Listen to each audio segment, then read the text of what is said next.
अस्सलाम वालेकुम, आप देख रहे हैं समा। मैं हूं सैयद फैसल करीम और मैं हूं इरम ज़ईम। हेडलाइंस आपने जानी। खबरनामे का बाकायदा आगाज़ करते हुए आपको बताएं कि सहाफ़त का एक अहद तमाम हुआ। सीनियर सहाफ़ी आरिफ निज़ामी 74 बरस की उम्र में इंतकाल कर गए। वो आर्ज़ाए क़ल्ब में मुब्तला थे और लाहौर के निजी हस्पताल में ज़ेरे इलाज थे। इमरान खान ने सीनियर सहाफ़ी की वफ़ात पर गहरे दुख का इजहार किया है। मरहूम समा टीवी पर ज़ेरे बहस के उन्वान से प्रोग्राम भी करते रहे। मुतादिद निजी चैनल्स पर भी बतौर तज्ज़िया निगार शरीक होते रहे। सहाफत का एक अहद तमाम हुआ। सीनियर सहाफ़ी आरिफ निज़ामी गुज़िश्ता 2 हफ्तों से लाहौर के निजी अस्पताल में ज़ेरे इलाज थे, जहां वो आज खालिक हकीकी से जा मिले। सीनियर सहाफ़ी आरिफ निज़ामी के वालिद हमीद निज़ामी ने 23 मार्च 1940 को नवाए वक्त अखबार की बुनियाद रखी। वालिद की वफात के बाद वालदा ने नवाए वक्त की इदारत संभाली। आरिफ निज़ामी एक रिपोर्टर की हैसियत से अखबार में सहाफ़ती फ़राइज़ सरअंजाम देते रहे। मरहूम ने 1986 में पंजाब के वाहिद अंग्रेजी अखबार दी नेशन और 2010 में पाकिस्तान टुडे मुतारिफ कराया। 2013 में आरिफ निज़ामी निगरान वफाकी वज़ीर बराए इत्तलात मुकर्रर हुए। मरहूम के इंतकाल पर वज़ीर आज़म पाकिस्तान इमरान खान और दीगर सियासी और समाजी शख्सियात ने गहरे दुख और अफसोस का इजहार किया है। आर्मी चीफ ने भी आरिफ निज़ामी के इंतकाल पर गहरे दुख का इजहार किया। ISPR के मुताबिक जनरल कमर जावेद बाजवा ने मरहूम के दर्जात बुलंद और अहले खाना को सदमा बर्दाश्त करने की दुआ भी की। आर्मी चीफ ने भी आरिफ निज़ामी के इंतकाल पर गहरे दुख का इजहार किया है। ISPR के मुताबिक जनरल कमर जावेद बाजवा ने मरहूम के दर्जात बुलंद और अहले खाना को सदमा बर्दाश्त करने की दुआ भी की। अब कराची से अफसोसनाक खबर नहीं, जहां कुर्बानी के लिए लाया गया भैंसा बिफर गया। सुबह 9 बजे यूनिवर्सिटी हाउसिंग सोसाइटी में रस्सियां तोड़कर भाग निकला। 2 से ढाई घंटे तक भैंसा रिहायशियों की दौड़े लगवाता रहा। भैंसा काबू में न आया तो सोसाइटी गार्ड्स ने फायरिंग कर दी। आपको ये बताते चले, कराची से ये अफसोसनाक खबर हम आपको दे रहे हैं। क्या कुछ हुआ वहाँ पर, पहले देख लेते हैं। ऐसे में कुर्बानी के जानवरों ने अनाड़ी कसाईयों को इम्तिहान में डाल दिया। किसी को लात मारी तो किसी को जमीन पर पटक डाला। कोई रस्सी तोड़वा कर भाग निकला।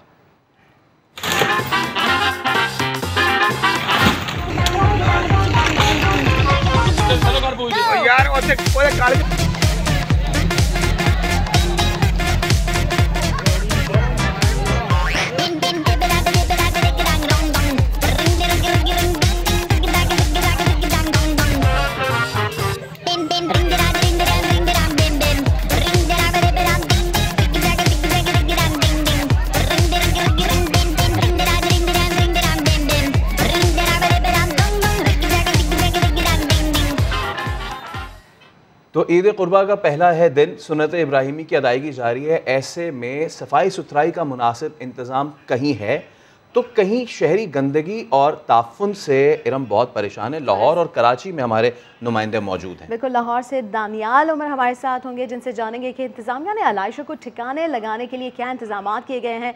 लेकिन सबसे पहले कराची की बात कर लेते हैं, जहाँ पर मोहम्मद अली हफीज़ हमारे साथ मौजूद हैं। तो अली हफीज़, आप इस वक्त कहाँ पर मौजूद हैं और शहर में सफाई सुथराई की क्या सूरत हाल है? जी बिल्कुल, हुकूमत सिंध जो है ईद उल अज़हा पर सफाई सुथराई और आलाइशी उठाने और ठिकाने लगाने में जो है पहले रोज़ नाकाम दिखाई देती है। बड़े बड़े हुकूमत सिंध की जानिब से दावे किए गए थे कि ईद उल अज़हा पर जो है कराची वालों को साफ़ सुथरा माहौल मिलेगा, आलाइशें बरवत उठाई जाएंगी। लेकिन अगर हम बात करें अजीज़ाबाद, नौरोज़ाबाद, नाज़माबाद, लियाकताबाद, लियारी जो ख़ुद पीपल्स पार्टी का जो है गढ़ है, वहाँ पर भी मेन शाहराहों पर जो है गली महलों के अंदर आलाइशें पड़ी हुई हैं। काफ़ी घंटे गुजर चुके हैं लेकिन कहीं भी इंतज़ामिया और जो मशीनरी है सरकार की वो नज़र नहीं आ रही। मुकम्मल तौर पर जो है Sindh solid waste management board जो है पहले रोज़ में ऑपरेशन करने में जो है वो नाकाम दिखाई देती है। जो एडमिनिस्ट्रेटर्स हैं, जो हुकूमती वज़रा हैं, वो तमाम लोग दावे कर रहे हैं कोई भी वज़ीर और अहम शख्सियत जो है सुबह से कराची की सड़कों पर नज़र नहीं आई। जो हमें पहले कि हम लाहौर जाएं, अली हफीज़ जो है, अली हफीज़ आपके बस मंजर में हम देख सकते हैं कि आप अहम शख्सियत जो है वो अंदरूनी सिंध के अंदर है। जो कराची अली हफीज़ की जानिब दोबारा आएंगे, लाहौर चलते हैं दानियाल उमर की जानिब। दानियाल, बताइए लाहौर में क्या सिचुएशन है? कराची में तो हम हाल देख रहे हैं बुरा है। फैसल, देखें जिस तरह कराची की सूरत हाल हमें पता चली कि वहाँ पे बहुत ज़्यादा गंद है। लाहौर की सूरत हाल कराची से यकसर मुख्तलिफ हमें नज़र आ रही है।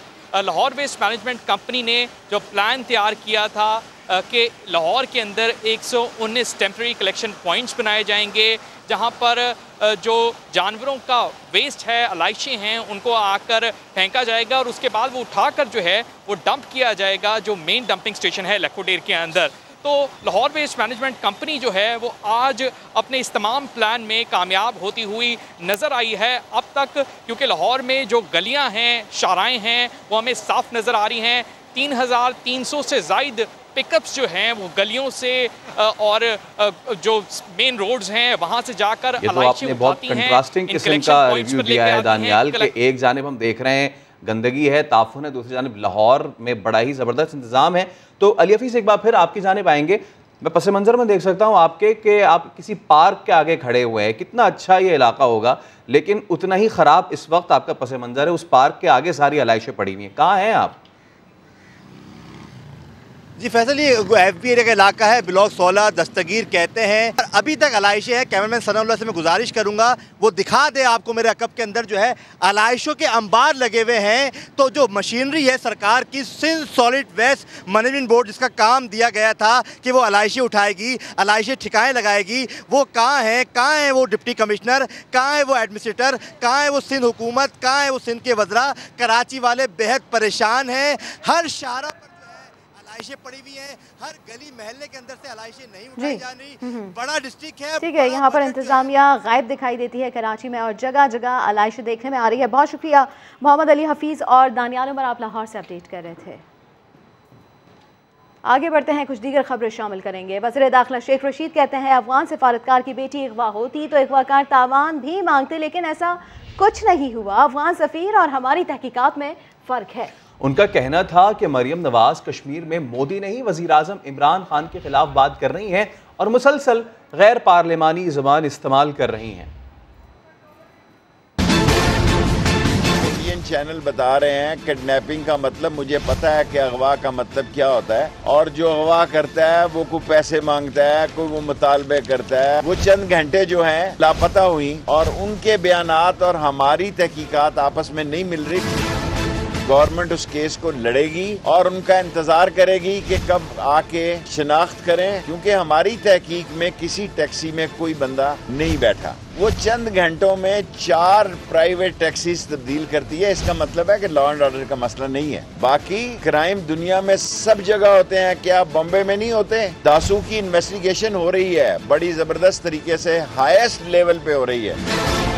बहुत अफसोस की बात है कि मरियम नवाज जो हैं, जो ज़बान इस्तेमाल कर रही हैं कश्मीर में, वो मोदी के खिलाफ नहीं कर रही, वो इमरान खान के खिलाफ कर रही हैं। बेटियां साझी होती हैं, इसलिए मैंने मरियम नवाज के खिलाफ भी कभी गैर शाइस्ता या गैर पार्लिमानी बात नहीं की, हालांकि वो मुसलसल कश्मीर में गैर पार्लिमानी ज़बान इस्तेमाल कर रही हैं। अवाम के पैसों से खाना नामंजूर। अफगान सफ़ीर की बेटी का मामला, अफगानिस्तान को हक़ाइक़ तक पहुँचने के लिए फ़ोन डेटा तक रसाई देनी होगी। वज़ीर ख़ारजा शाह महमूद कुरैशी का काबुल हुकाम से मुतालबा। नमाज ईद के बाद मीडिया से गुफ्तगू में कहा, तफ्तीश में अफगान सफ़ीर की मौजूदगी ज़रूरी है। कल चीन जा रहा हूँ, अफगानिस्तान और CPEC से मुतालिक अहम गुफ्तगू होगी।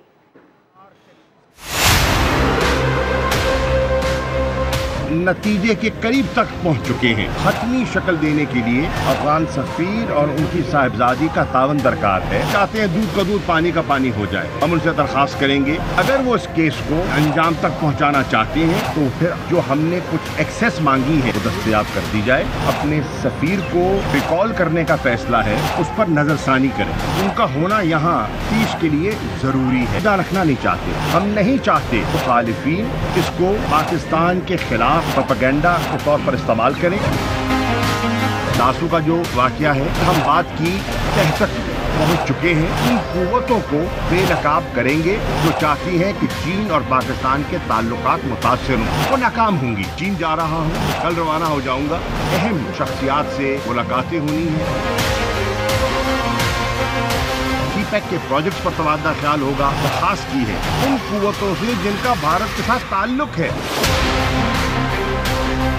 वो भारत को समझाएं। अपने इलाकाई मफादात की खातिर पूरी दुनिया के अमन को दाव पर न लगाएं। जयशंकर के बयान ने बिल्ली थैले से बाहर निकालती। भारत को यके बाद दीगर नाकामियां हो रही हैं। पाकिस्तान का जो इंटरनेशनल रोल है उसमें इजाफा हो रहा है।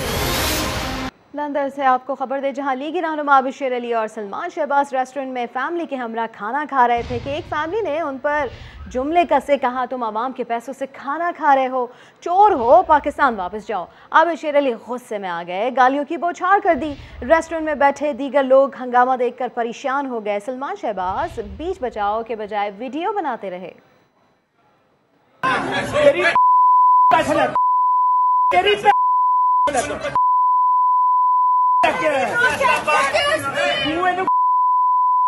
शर्म आनी चाहिए, लोगों को शर्म आनी।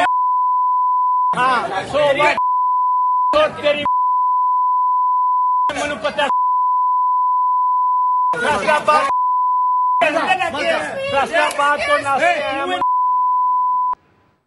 आगे बढ़ते हैं।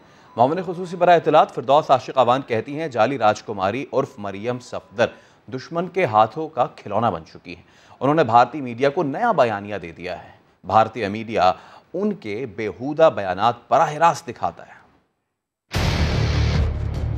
इंडियन मीडिया को जाली राजकुमारी और मरियम सफदर ने ये नया बयानिया दिया। पाकिस्तान ऑक्युपाइड इंडियन मीडिया जो है वो लाइव कट करके इसकी बेहुदा अदारों के खिलाफ जलील जबान जो ये बोलती है लाइव चलाते हैं। ये दुश्मन के हाथों में खिलौना बन चुकी हैं। हिंदुस्तान के उन तमाम अज़ाइम की तकमील के लिए अपने जज्बात और एहसासात का इजहार कर रही हैं। कश्मीर के अवाम वोट की पर्ची से निस्तो नबूद करेंगे, जिस तरह गिलगित बल्तिस्तान में इन्होंने मुंह की खाई है। वज़ीर आज़म की क़यादत में कश्मीर पाकिस्तान का अटूट अंग बन के पाकिस्तान का नामुकम्मल जो नक्शा है उसको मुकम्मल कर रहा होगा। PP38 सियालकोट में जाली राजकुमारी की कनीज़ें जलील और रुसवा हो के नाजेबा गुफ्तगू करके अवाम को इश्तियाल दिलाने में मसरूफ़ अमल है। एक एक यूनियन काउंसिल में उनका एक एक MNA MPA ब्रीफ केस लेके ज़मीर खरीदने के लिए बोलियां लगा रहा है। इलेक्शन कमीशन के सर पे जूं तक नहीं रेंग रही। क्या इलेक्शन कमीशन के कायदे ज़वाबित उन पे लागू नहीं होते? वो ये समझ गई हैं कि ये हल्का उनके हाथों से सिरक चुका है। ये MLN की सियासत के ताबूत के अंदर आखिरी की वो 28 जुलाई को ठोकना ही है। इन सब को यहाँ से जलील और रुसवा होके निकलना पड़ेगा। और अब आपको बताएं कि तर्जुमान सिंध हुकूमत मुर्तज़ा वहाब ईद उल अज़हा किस तरह मना रहे हैं। समा के नुमाइंदे संजय साधवानी से गुफ्तगू में सियासी सूरत हाल पर खट्टी मीठी बातें की। आइए देख लेते हैं। तर्जुमान सिंध हुकूमत मुर्तज़ा वहाब कैसे ईद मनाते हैं, उनसे पूछते हैं, कुछ बचपन की यादें भी उनसे ताज़ा करवाते हैं। सर, आप पहले तो आपको ईद मुबारक हो। किस तरह आप ईद मना रहे हैं? आपको भी और तमाम देखने वालों को ईद मुबारक मेरी तरफ से। ईद खामोशी के साथ मनाता हूँ, सादगी के साथ मनाता हूँ, घर वालों के साथ मनाता हूँ। और जो कुछ बुज़ुर्ग हैं उनको सलाम करने के लिए जाते हैं, उनके साथ वक्त गुजारते हैं, बच्चों के साथ टाइम गुजारते हैं। भाभी की तो फरमाइश होगी ससुराल जाने की, या वो जाते हो? आपका इंटरव्यू देने के फ़ौरन बाद ससुराल जाऊंगा। भाभी की फरमाइश थी कि वो वाइट पहन रही है, मैं भी वाइट पहनूँ, मेरे बच्चों ने भी वाइट पहना है, तो आज सब हम मैच कर रहे हैं और ये है। ईद के बाद क्या सिंध में पाबंदियाँ मज़ीद बढ़ेंगी या कम होंगी, या आप पाबंदियाँ लगाने के लिए वफाक से कोई सिंध हुकूमत रब्ता करेगी? देखिए, कोई फ़ैसला हम जब आइसोलेशन में करते हैं तो आपको पता है कि फेडरल गवर्नमेंट हमसे लड़ती है, PTI MQM लड़ती है, और हम नहीं चाहते कि इस कोविड की सिचुएशन में कोई लड़ाई झगड़ा हो। देखिए, हमारे अपने शहरी हैं, हम शहरियों से कोई लड़ाई नहीं चाहते। हम शहरियों को कन्विंस करना चाहते हैं कि आपकी बेहतरी के लिए आपको ये बंदिशें लगाना नागुज़ीर हो जाएंगी। तो सिचुएशन तो ख़तरनाक है, और जब ख़तरनाक सिचुएशन होती है तो आपको सख्त फ़ैसले करना होते हैं, लेकिन उन सख्त फ़ैसलों की अमल दरामद के लिए ज़रूरत इस बात की है कि लोग इसके ऊपर सियासी नुक्ताचीनी ना करें, और जो हमारे बाकी स्टेक होल्डर्स हैं, जिसमें बिजनेसमैन भी हैं, ताजिर भी हैं, बाकी जो शहरी हैं, वो हुकूमत का साथ दें। अगर अगले 7 रोज़ 10 रोज़ 14 रोज़ हमने ज़िम्मेदारी का मुजाहरा करते हुए इस पॉलिसी को फॉलो कर लिया, SOPs को वायलेट नहीं किया, गैर ज़रूरी तौर पर अपने घरों से नहीं निकले, तो मैं समझता हूँ एक बार फिर ये नंबर अंडर कंट्रोल आ जाएगा। जी बिल्कुल, तर्जुमान सिंध हुकूमत ने कोविड के हवाले से ख़तरनाक सूरत हाल की बताई है कि अगर लोगों ने एहतियात ना की और यही सूरत हाल रही तो पाबंदियाँ नागुज़ीर हैं, फिर लगानी पड़ेंगी और लोगों को एहतियात करना चाहिए। जमात इस्लामी के रहनुमा हाफिज़ नईमुर रहमान ने कुर्बानी की खालों की कीमतें फ़िक्स करने का मुतालबा कर दिया। कराची में मीडिया से गुफ्तगू करते हुए उन्होंने कहा कि कुर्बानी की खालों से हासिल रकम से लाखों मुस्तहिक लोगों की मदद की जाती है।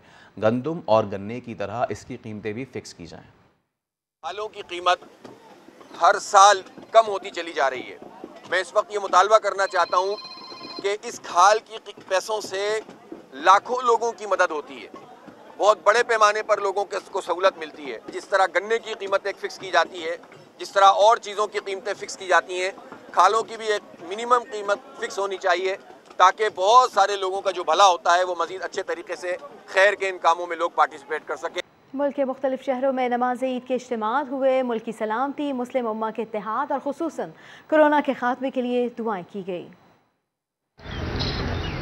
इस्लामाबाद में नमाज ईद का बड़ा इज्तिमा फैसल मस्जिद में हुआ। सदर आरिफ अलवी और मुस्लिम ममालिक के सिफारतकारों समेत हजारों शहरियों ने नमाज ईद अदा की। इस दौरान इमाम मस्जिद ताहिर हकीम पहली रकात में 3 तकबीरें ही भूल गए।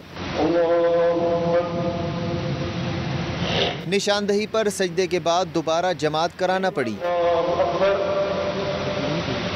लाहौर की बादशाही मस्जिद में हजारों फर्जंदान इस्लाम नमाज ईद की अदायगी के लिए जमा हुए। गवर्नर पंजाब चौधरी सरवर भी इस मौके पर मौजूद थे। वज़ीर आला पंजाब उस्मान बुज़दार ने GOR, जबकि अमीर जमात इस्लामी सिराजुल हक ने मंसूरा में नमाज ईद अदा की। कराची के मुख्तलिफ मकामात पर नमाज ईद के इज्तिमात हुए। मारूफ आलिम दीन मुफ्ती तकी उस्मानी ने नाज़माबाद ईदगाह में नमाज पढ़ाई। इस मौके पर सिक्योरिटी के सख्त इंतजामात किए गए थे। क्या अल्लाह हमारे मुल्क से और अमल इस्लाम से पूरी दुनिया से हर तरह की वबा और बला को दूर फरमा। पेशावर और कोयटा में भी नमाज ईद के इज्तिमात में हजारों लोगों ने शिरकत की। मुल्क की सलामती के अलावा कोरोना के खात्मे के लिए खुसूसी दुआएं की गईं।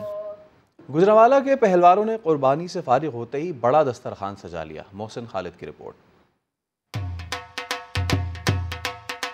पाए, मटन, चांपों का पुलाव, बीफ कचौरी, शामी कबाब और फ्रूट ट्रैफल, ये है गुजरांवाला के पहलवानों का बड़ी ईद का बड़ा दस्तरखान। हमने तगड़ी कुर्बानी की है, उसी के साथ साथ तगड़ा दस्तरखान सजा लिया है। दोस्तों के हमरा भी हमने मछलियाँ पावे वगैरह खाने हैं।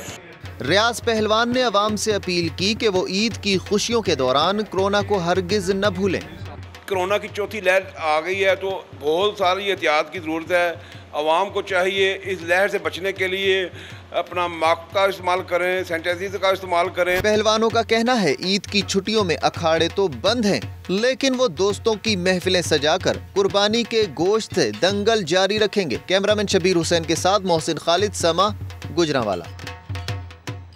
और कुर्बानी के जानवर घर में चंद दिन के मेहमान बनकर आए तो नन्ही दुनिया ने उन्हें अपना दोस्त बना लिया। आज वही प्यारे दोस्त आंखों के सामने ज़िबा हुए तो बच्चों के दिल पर भी छुरियां चल गई। ज़हीर अली रिपोर्ट करेंगे। कल तक कुर्बानी के जो जानवर बच्चों के लिए घर में मेहमान खुसूसी थे, दिन रात उन्हीं का ख्याल, उन्हीं की खातिर मदारत और आओ भगत, उनको लेकर घूमना फिरना, उन्हें खाना पिलाना नन्ही दुनिया का पसंदीदा मशगला रहा। आज इन प्यारे दोस्तों की जुदाई ने बच्चों पर उदासी तारी कर दी। ईद उल फितर पर खुशियाँ मनाने वाले बच्चे ईद उल अजहा पर अपने अपने जानवरों को याद करके उदास हो जाते हैं। मैंने बकरा लिया था, मैं रोजाना उसे घुमाने लेके जाती थी, उसे चारा डालती थी और आज ईद उल अजहा के मौके पे मेरे पापा ने उसे ज़बह कर दिया। मैं पापा के साथ मंडी गया था और मैं रोजाना अपने बैल को चारा डालता था और उसको पानी पिलाता था और अब मुझे दुख हो रहा है कि वो ज़बह हो गया। कुर्बानी के जानवरों से बच्चों की दिल लगी और उनकी कुर्बानी दीनी फरीजा है और इस बात को ये मासूम बच्चे भी अच्छी तरह समझते हैं। धरती माँ के मुहाफिजों ने अपनों से दूर ईद की खुशियाँ वतन पर कुर्बान कर दी। पाक अफगान बॉर्डर पर कायम बिग बैन पोस्ट पर तैनात जवान कैसे ईद मना रहे हैं, जानते हैं उस्मान खान की रिपोर्ट में।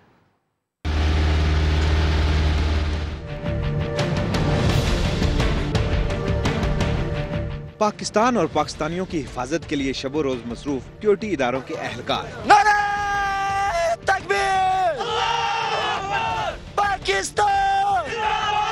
ईद उल अजहा पर पाक अफगान सरहद पर मौजूद जवानों ने अपनी पोस्ट को घर और यूनिट एहलकारों को ही अपना खानदान समझ लिया। अपने को ये महसूस भी नहीं करें कि हम घर से बाहर हैं, हम ये महसूस करें कि हम घर के अंदर ईद मना रहे हैं, घर में ईद मना रहे हैं, अपने गाँव में ईद मना रहे हैं, क्योंकि ये सिर्फ हमारा घर है, पाकिस्तान हमारा घर है। ईद के पुरमसरत मौका पर अपनों से दूरी का एहसास भी कहीं न कहीं अपना रंग दिखाता रहा। घर वाले याद तो आते हैं सर, बेसिकली जब फौज को जब भी छुट्टी होती है फिर वो अपने फैमिली के साथ जाते हैं। तो अभी तो बॉर्डर पे हैं, हम ड्यूटी दे रहे हैं। अमन का क़याम और अवाम की हिफाजत पाक फौज के जवानों का नस्ब-उल-ऐन है, तो वहीं पूरी कौम भी अपनी बहादुर अफवाज पर नाज करती है। बेसहारा और लावारिस बच्चों में ईद की खुशियां बांटने के लिए फैसलाबाद चाइल्ड प्रोटेक्शन ब्यूरो में ईद मेले का एहतमाम किया गया। बच्चों के लिए मजे मजे के खाने भी तैयार किए गए। अब्दुल अहाद की report. Faisalabad child protection bureau में बेसहारा बच्चों के लिए ईद मेला सजा, जिसमें बच्चे वीडियो गेम, कैरम, लूडो से भी खूब महसूस हुए। हमें ईद को बहुत अच्छा लगा, बहुत मज़ा आया। हमें मैजिक शो भी देखा, डांस भी किया, गेम भी खेले, खाना भी खाया। माँ बाप की बहुत याद आती है, दिल करता घर चले जाऊँ। ईद के मौका पर मैजिक शो से भी लुत्फानंदोज हुए और बच्चों के लिए मनपसंद खानों का भी एहतमाम किया गया। कोशिश करते हैं कि उनको ऐसा माहौल फराहम करें ताकि उनको अपने घर बार की जो है कमी और माँ बाप की याद ना सताए। अपनों से दूर ईद की खुशियां मनाते बच्चे माँ बाप को याद करके उदास भी हो जाते हैं। कैमरामैन हाफिज अवैस के साथ अब्दुल अहद, समा, फैसलाबाद।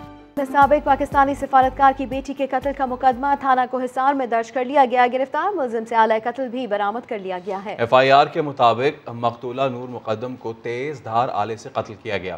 पुलिस का कहना है कि मुलजिम जाहिर की मकतूला के साथ दोस्ती थी। वजह कत्ल क्या बनी, इस पहलू पर तफ्तीश जारी है। दौरान तफ्तीश मुलजिम उर्दू जुबान ना समझ आने के बहाने भी करता रहा और रिहैबिलिटेशन सेंटर से आने वाली टीम पर हमला करके एक एहलकार को जख्मी भी कर दिया। कोरोना वायरस ने 40 खानदानों से ईद की खुशियां छीन ली। NCOC के मुताबिक गुज़िश्ता 24 घंटे के दौरान 2579 नए केसेस भी सामने आए हैं। NCOC के मुताबिक गुज़िश्ता रोज़ मुल्क भर में कोरोना के 41,186 टेस्ट किए गए, जिनमें से 2579 मुस्बत निकले। मुस्बत केसेस की शरह 6.26% हो गई। मुल्क भर में तमाम कोरोना वैक्सीनेशन सेंटर्स आज बंद हैं। कल से तमाम सेंटर्स खुल जाएंगे। शिपिंग लाइन सप्लाई का बहरी जहाज CBU के करीब फंस गया। बहरी जहाज सामान फराहम करने के बाद वापस जा रहा था कि इंजन कमज़ोर होने पर ऊंची लहरों को बर्दाश्त न कर सका। बहरी जहाज हैंगटोंग साहिल से कुछ किलोमीटर से दूर मौजूद है। KPT हुकाम के मुताबिक बहरी जहाज़ को रेस्क्यू करने के लिए KPT और नेवी के जहाज़ रवाना कर दिए गए। दौरे इंग्लैंड मुकम्मल करने के बाद कौमी स्क्वाड मैनचेस्टर से वेस्ट इंडीज़ रवाना हो गया। रवानगी से कबल पूरे स्क्वाड की कोरोना टेस्टिंग हुई, जिसकी रिपोर्ट मनफी आई। बारबाडोस पहुंचने पर भी खिलाड़ियों के कोरोना टेस्ट होंगे। एक रोज़ आइसोलेशन में भी रहना होगा। कौमी टीम दौरा वेस्ट इंडीज़ में 5 T20 और 2 टेस्ट मैचेस खेलेगी। पहला T20 27 जुलाई को शेड्यूल्ड है। कराची के रेस्टोरेंट में खाना खाने वालों को अक्सर एक आवाज़ और अंदाज मुखलिया अहद में पहुंचा देती है। ये आवाज़ किसकी होती है, जानते हैं रेहान अहमद की इस रिपोर्ट में।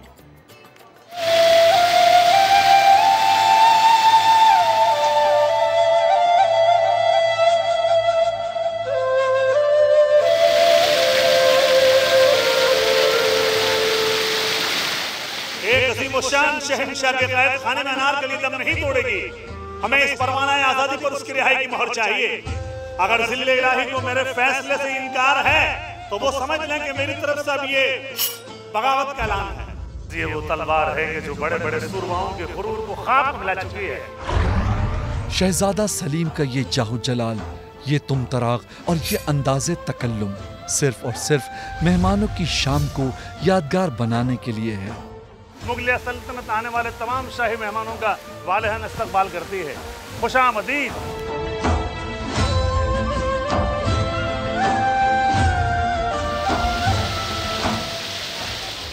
गुलाम गर्दिशों में खिरामा खिरामा चलकर मुगल दौर की याद दिलाने वाले शहजादा सलीम हनीफ बुरहान हैं और यही इस रेस्टोरेंट की जान है। ये जिस मेज़ पर पहुंच जाएं, महफिल को ज़ाफ़रान ज़ार बना देते हैं। महफिल दोस्तों की हो या ख़ानदान की, मौका और महल की मुनासिबत से आशार सुनाकर महसूस करते हैं। मैं निहत्ता ही जमाने के लिए काफी हूँ। और मेरे बच्चों, दिल खोल कर खर्च करो, अभी कमाने के लिए मैं अकेला ही काफी हूँ।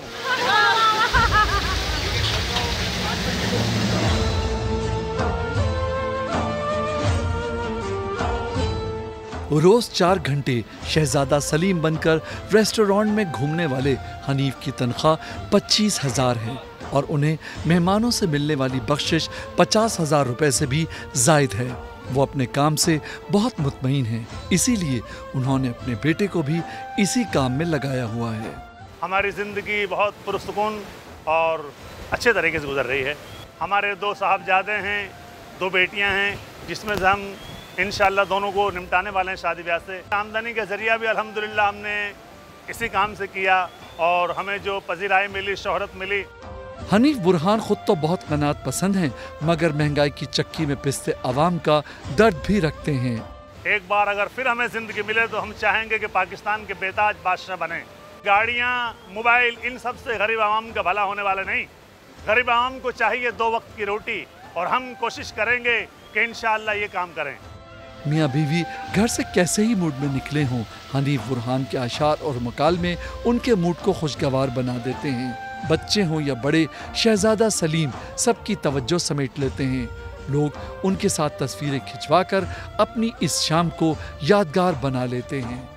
मोहम्मद हनीफ बुरहान का मुसलसल 15 साल तक इस काम से मुंसलिक रहना ये साबित करता है कि मेहनत करके भी अच्छी ज़िंदगी गुजारी जा सकती है।